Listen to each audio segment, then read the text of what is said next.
Shalom Bapak Ibu Saudara yang terkasih di dalam nama Tuhan Yesus Kristus. Kita bersyukur untuk kasih dan anugerah Tuhan dalam hidup kita. Bapak Ibu Saudara yang terkasih di dalam nama Tuhan Yesus, suatu hal yang tidak pernah berhenti dalam hidup kita adalah kasih Allah senantiasa mengalir bagi kita. Bapak Ibu Saudara yang terkasih dalam nama Tuhan Yesus Kristus, saat ini kita akan melakukan pendalaman Alkitab. Kita persiapkan hati dan pikiran kita berdoa. Tuhan Yesus, kami bersyukur untuk kasih dan anugerah-Mu dalam hidup kami. Sungguh Engkau adalah Allah yang luar biasa, Allah yang hebat, Allah yang perkasa dan mulia. Saat ini Tuhan Yesus, kami bersyukur untuk waktu yang Tuhan berikan. Kami akan merenungkan kebenaran firman Tuhan. Kami akan melakukan pendalaman Alkitab. Tuhan berkati dan tolong kami, agar kami boleh mengerti dan memahami firman-Mu, dan kami boleh melakukannya dalam hidup kami. Dalam nama Yesus kami berdoa, haleluya, amin. Bapak Ibu Saudara yang terkasih di dalam nama Tuhan Yesus Kristus, tema pendalaman Alkitab kita pada saat ini adalah Tuhan Yesus adalah Mesianis dalam kitab Matius. Siapakah Mesias? Apakah ia datang ke dunia sebagai raja yang duduk di tahta megah? Apakah ia datang dengan harta yang berlimpah? Banyak orang yang memiliki pemikiran bahwa Mesias itu akan datang dalam kemegahan dan kekayaan untuk memulihkan segala sesuatunya. Mesias itu sendiri adalah Tuhan Yesus yang datang ke dunia sama dengan manusia memiliki tubuh jasmani. Tetapi ia tidak berdosa. Ia lahir di kandang domba yang menunjukkan teladan yang sempurna. Sebab raja di atas segala raja lahir di tempat yang hina.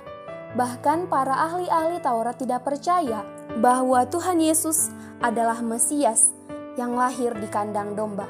Karena pikir mereka tidak mungkin seorang raja yang dari Allah lahir di dalam kandang domba yang hina. Sehingga mereka dengan sangat keras, dengan sangat tegas menolak Mesias itu adalah Tuhan Yesus. Mesias adalah Kristus sendiri yang artinya yang diurapi. Tuhan Yesus adalah Raja yang diurapi oleh Allah untuk berkuasa atas semua manusia. Dia adalah juru selamat satu-satunya. Dia melepaskan ketuhanannya untuk ia datang ke dunia ini dan menyelamatkan serta melayani setiap orang yang berdosa. Di dalam pendalaman Alkitab pada saat ini, ada beberapa pertanyaan yang perlu kita jawab. Yang pertama, apakah yang menjadi bukti bahwa Tuhan Yesus adalah Mesias? Dalam membuktikan segala sesuatunya, kita tidak perlu memerlukan orangnya sendiri yang menyatakan bahwa ia adalah orang yang bersangkutan. Tetapi melalui orang lain juga kita dapat membuktikan kebenaran suatu hal. Demikian juga mengenai Mesias. Melalui murid-murid yang ia pilih dan melalui banyak orang yang merasakan segala sesuatu yang dikerjakan oleh Tuhan Yesus, menunjukkan bahwa Tuhan Yesus adalah Mesias. Melalui perkataan orang-orang yang mengikut Yesus. Selain itu, kita juga boleh temukan di dalam kitab Perjanjian Lama tentang nubuatan Tuhan Yesus yang adalah Mesias. Kita juga boleh lihat di dalam Matius 16 ayat 16, demikian firman Tuhan, maka jawab Simon Petrus, engkau adalah Mesias, anak Allah yang hidup. Pertanyaan yang kedua, apa yang dilakukan oleh Tuhan Yesus sebagai Mesias? Yang dilakukan Tuhan Yesus yang merupakan Mesias adalah menaklukkan kematian yang dia derita untuk menebus setiap hutang dosa bangsanya, dan Tuhan Yesus menemukan kemenangannya dalam penderitaan dan kematian melalui kebangkitan pada hari yang ketiga. Setelah memasuki kekekalan Tuhan, dia membebaskan mereka dari dosa dan akan datang kembali dalam kemuliaan. Yang menjadi prinsip kedatangannya adalah melayani bukan untuk dilayani. Pertanyaan yang ketiga, pada akhirnya akan banyak orang yang mengaku bahwa dia adalah Mesias. Apakah yang sudah percaya kepada Tuhan Yesus akan percaya lagi kepada Mesias yang akan datang itu? Tidak akan percaya, sebab Tuhan Yesus satu-satunya yang merupakan Mesias. Bahkan, ia telah memberikan pesan pada akhirnya akan ada banyak orang yang mengaku bahwa ia adalah Mesias. Tuhan Yesus menyatakan, jangan percaya sebab mereka adalah penyesat. Sebab banyak orang yang akan datang dengan memakai namaku dan berkata, akulah Mesias, dan mereka akan menyesatkan banyak orang. Dalam Matius 24 ayat 5. Pada waktu itu, jika orang berkata kepadamu, lihat Mesias ada di sini atau Mesias ada di sana, jangan kamu percaya. Dalam Matius 24 ayat 23. Pertanyaan yang keempat, Siapa sajakah orang-orang yang tidak percaya bahwa Tuhan Yesus adalah Mesias? Adapun orang-orang yang tidak percaya kepada Tuhan Yesus adalah mereka yang sudah bekerja di dalam bait Allah, orang-orang munafik seperti imam-imam besar, ahli-ahli Taurat, dan orang Farisi serta sebagainya. Kita boleh lihat di dalam Matius 26 ayat 63, demikian firman Tuhan, "Tetapi Yesus tetap diam. Lalu kata imam besar itu kepadanya, 'Demi Allah yang hidup, katakanlah kepada kami, apakah engkau Mesias, anak Allah atau tidak?'" Pertanyaan yang kelima, apakah yang dilakukan oleh orang-orang yang tidak percaya itu terhadap Mesias, yaitu Tuhan Yesus Kristus?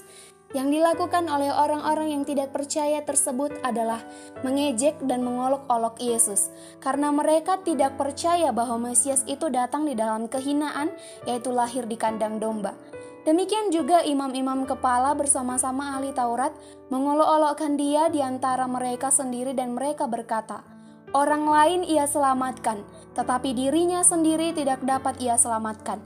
Baiklah Mesias, Raja orang Israel itu, turun dari salib itu supaya kita lihat dan percaya." Bahkan kedua orang yang disalibkan pun bersama-sama dengan dia ikut mencela dia juga. Kita boleh lihat di dalam Markus 15 ayat 31-32. Pertanyaan yang keenam, di dalam Alkitab, Yesus memang tidak menyatakan secara langsung dengan perkataannya bahwa ia adalah Mesias.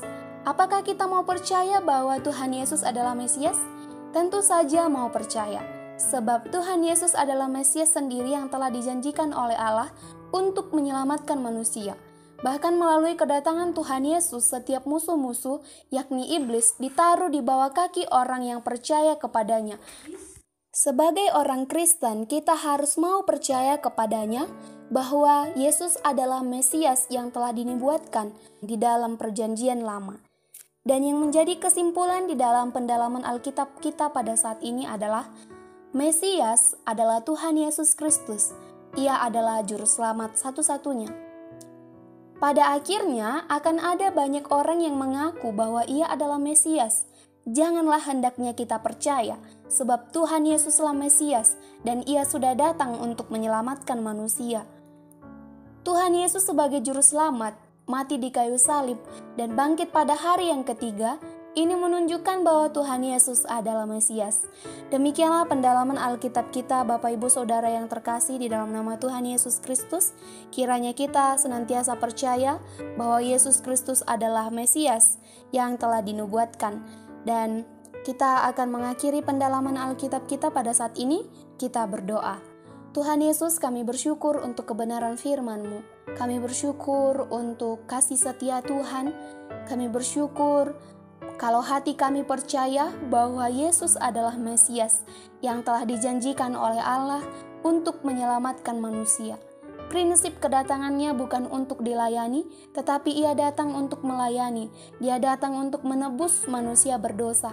Ia datang untuk menyelamatkan manusia berdosa. Terima kasih Tuhan Yesus. Kami bersyukur, kami berterima kasih. Biarlah semuanya ini menjadi penolong dalam hidup kami. Firman-Mu menjadi kekuatan bagi kami, agar kami tetap memiliki iman yang teguh kepada Tuhan Yesus Kristus. Berkati kami semuanya Tuhan yang mendengarkan pendalaman Alkitab ini, biarlah kami senantiasa berpengharapan kepada Tuhan Yesus Kristus yang adalah Mesias. Terima kasih Bapa yang baik, terpuji dan termulialah Engkau. Hanya di dalam nama Tuhan Yesus Kristus, Tuhan dan Juru Selamat kami berdoa dan mengucap syukur kepada Bapa di sorga. Haleluya. Amin. Demikian pendalaman Alkitab kita Bapak Ibu Saudara yang terkasih. Apapun yang kita kerjakan selanjutnya, kiranya Tuhan Yesus yang memberkati, Tuhan Yesus menolong, Tuhan Yesus memampukan kita, dan kita boleh senantiasa bersuka cita dan bersyukur kepadanya. Terima kasih sudah mengikuti pendalaman Alkitab pada saat ini. Tuhan Yesus memberkati kita semuanya. Shalom.